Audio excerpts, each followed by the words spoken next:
विजय शेखर शर्मा भारत के सुप्रसिद्ध बिजनेसमैन हैं। वो 197 कम्युनिकेशन लिमिटेड कंपनी के संस्थापक हैं। इसके अलावा वह पेटीएम के फाउंडर और सीईओ भी हैं। हमारे देश में वर्तमान समय में डिजिटल पेमेंट को बढ़ावा देने के लिए यह एक अग्रणी कंपनी है। विजय शेखर शर्मा ने छोटी उम्र में एक एंटरप्रेन्योर के तौर पर सफलता प्राप्त की है, जिसे पाने के लिए कई उद्यमियों की पूरी जिंदगी निकल जाती है। आधुनिक युग की अहम जरूरत को पूरा करने वाली पेटीएम कंपनी वेबसाइट और मोबाइल एप्लीकेशन दोनों प्लेटफॉर्म पर वर्क करती है। इसके माध्यम से कैशलेस भुगतान, डिजिटल मनी ट्रांसफर और ऑनलाइन शॉपिंग सरल बन गए हैं। तो आइए इस युवा उद्यमी के जीवन से जुड़ी कुछ मुख्य बातों पर गौर करें। विजय शेखर शर्मा का जन्म 8 जुलाई 1978 के दिन हुआ था। इनका जन्म स्थान विजयगढ़, जिला अलीगढ़, उत्तर प्रदेश है। विजय ने कॉलेज का अभ्यास दिल्ली कॉलेज ऑफ इंजीनियरिंग से किया है, जिसे वर्तमान समय में दिल्ली टेक्नोलॉजिकल यूनिवर्सिटी के नाम से भी जाना जाता है। इसके बाद उन्होंने इलेक्ट्रॉनिक्स एंड कम्युनिकेशन में बीटेक किया है। विजय के पिता का नाम सुलोम प्रकाश शर्मा है तथा माता का नाम आशा शर्मा। विजय के छोटे भाई का नाम अजय शर्मा है। अजय पेटीएम कंपनी में ही सीनियर वाइस प्रेसिडेंट के पद पर कार्यरत है। विजय को 2 बड़ी बहनें भी हैं। विजय शेखर शर्मा की पत्नी का नाम मृदुला शर्मा है। इस दंपति को एक पुत्र है जिसका नाम विमान है। विजय को रोलेक्स पहनने का बड़ा शौक है। राजनीति में वे नरेंद्र मोदी के प्रशंसक हैं। उन्हें क्रिकेट में भी रुचि है। ड्रिंक करना उन्हें पसंद है। इसके साथ साथ river rafting, bungee jumping, reading और म्यूजिक का भी वो शौक रखते हैं। विजय जब 16 वर्ष के थे तब उन्होंने दिल्ली कॉलेज ऑफ इंजीनियरिंग में दाखिला लिया। उसके बाद अभ्यास के दौरान उन्होंने एक वेबसाइट शुरू की जिसका नाम था indiasite.net। करीब 2 वर्ष तक इस वेबसाइट पर काम करने के बाद उन्होंने $1 मिलियन अमेरिकी डॉलर में इसे बेच दिया। 2000 में विजय शर्मा ने 197 कम्युनिकेशन लिमिटेड कंपनी की स्थापना की। इसके द्वारा उन्होंने उपभोक्ताओं के लिए jokes, exam results, ringtone, cricket score और समाचार जैसी उपयोगी सेवाएं मुहैया कराना शुरू किया। उसके बाद वर्ष 2010 में उन्होंने पेटीएम कंपनी की स्थापना की। 197 कम्युनिकेशन लिमिटेड कंपनी पेटीएम की पेरेंट कंपनी है। वर्ष 2017 में विजय शेखर शर्मा फोर्ब्स के वर्ल्ड्स बिलियनियर्स की सूची में यंगेस्ट इंडियन तौर पर शामिल हुए थे। विजय अलीबाबा कंपनी के संस्थापक जैक मा और सॉफ्टवेयर कंपनी के मासा सोनी को अपना प्रेरणा स्रोत मानते हैं। आइए दोस्तों, अब बात करते हैं विजय शेखर शर्मा की कंपनी पेटीएम की। पेटीएम एक प्रकार का ई-कॉमर्स पेमेंट सिस्टम है। यह फाइनेंशियल टेक्नोलॉजी कंपनी नोएडा में है। इस कंपनी का एप्लीकेशन गूगल प्ले स्टोर पर आसानी से मिल जाता है। इसके अलावा यूजर इसकी आधिकारिक वेबसाइट पर जाकर भी इस ऐप को डाउनलोड कर सकता है। पेटीएम 11 भारतीय भाषाओं को सपोर्ट करता है।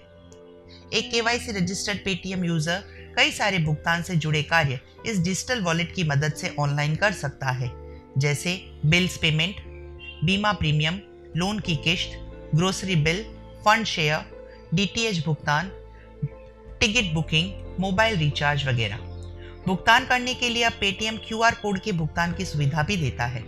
इसके लिए पेटीएम ऐप पर पे टैब दबाने से क्यूआर कोड स्कैनर खुल जाता है।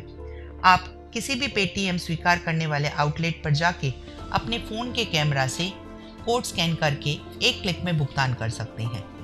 वर्ष 2019 में पेटीएम कंपनी की वैल्यू 16 बिलियन अमेरिकन डॉलर हो चुकी है। भारत में करीब 7 बिलियन से अधिक व्यापारी क्यूआर कोड से पेटीएम भुगतान स्वीकार करते हैं। यह पैसा ऐप में डालने की भी जरूरत नहीं।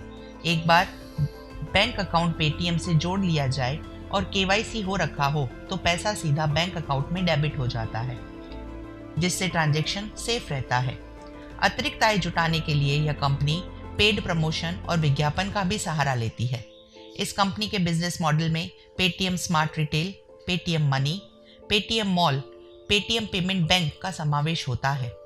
वर्ष 2019 तक इस एप्लीकेशन के यूजर्स की संख्या 350 मिलियन तक पहुंच गई थी। वर्तमान समय में पेटीएम विंडोज, आईओएस और एंड्रॉयड तीनों प्लेटफॉर्म पर उपलब्ध है। विजय शेखर शर्मा की पेटीएम कंपनी ने बड़ी छोटी अवधि में ही काफी सफलता हासिल की, लेकिन फिर भी यह कंपनी विवादों में ही रही। कई आम उपभोक्ता और विरोधी पक्ष के पॉलिटिशियन पेटीएम को मौका परस्त मार्केटिंग स्ट्रेटेजी वाली कंपनी कहते हैं। पेटीएम के एक विज्ञापन में नरेंद्र मोदी की छवि का उपयोग किया गया था, जो भी विवाद का विषय थी। इसके अलावा यूजर्स की तरफ से छोटे बड़े पेमेंट फ्रॉड की शिकायतें भी आती रहती है। वर्ष 2016 में कैलिफोर्निया के पेपल कंपनी ने पेटीएम पर केस भी किया था। उन्होंने इंडियन ट्रेडमार्क ऑफिस पर यह शिकायत दर्ज की थी कि पेटीएम उनकी कंपनी से लोगों से मिलता जुलता लोगों का भी इस्तेमाल करती है और उनके नाम के तर्ज पर ही पेटीएम ने अपना नाम रखा है।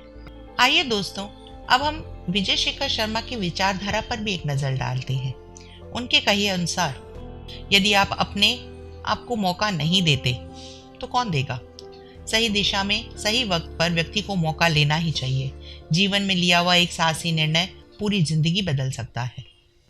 उनके कहे अनुसार इस देश में हमने जो उपयोगी बदलाव किए हैं वह इस प्रकार हैं। हम आपको हकीकत में बटुआ, कार्ड या कैश साथ ले जाने की आवश्यकताओं से मुक्ति दिलवा रहे हैं। मोबाइल में इंटरनेट सेवा और पेटीएम एप्लीकेशन इसका बेहतरीन विकल्प है। ऑनलाइन भुगतान करने की ग्राहकों की क्षमता और नियत हमारे लिए सबसे बड़ी चुनौती है। धीरे धीरे टेक्नोलॉजी पर लोगों का भरोसा तो बढ़ रहा है, लेकिन फिर भी कई अड़चनें हैं जिन्हें हमें पार करना होगा। जब मैं यानी विजय शेखर शर्मा जापानी बिजनेस को समझता हूँ तो वो मुझे आसान नहीं लगता। मुझे प्रयत्न करने दो, ऐसा हो सकता है। वैसी मानसिकता इनके सामने नहीं चलती। जब तक योजना 100% सटीक नहीं होती, जापानीज हामी भी नहीं भरते। मैं करियर की शुरुआत में ही जोखिम उठाने के लिए बहुत तैयार था। क्योंकि मेरे पास खोने के लिए कुछ नहीं था। इस बात के लिए मैं खुद को सौभाग्यशाली मानता हूँ। शायद इसीलिए मुझे जीवन में उतार चढ़ाव का कभी भय ही नहीं रहा। अब हम बात करते हैं उनको मिल चुके कई सम्मानों और पुरस्कारों की। उन्हें 2000 वर्ष में सेब्रे अवार्ड्स में सीईओ ऑफ द ईयर का सम्मान मिला। 2016 में इकोनॉमिक्स टाइम्स द्वारा एंटरप्रेन्योर ऑफ द ईयर उन्हें चुना गया।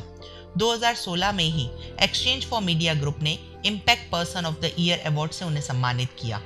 2016 में ही एमआईटी यूनिवर्सिटी गुड़गांव द्वारा उन्हें हार्मनी डॉक्टरेट का सम्मान दिया गया।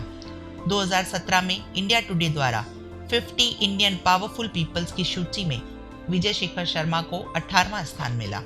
2017 में जीक्यू इंडिया द्वारा 50 मोस्ट इन्फ्लुएंस यंग इंडियंस की लिस्ट में भी उन्हें स्थान मिल चुका है।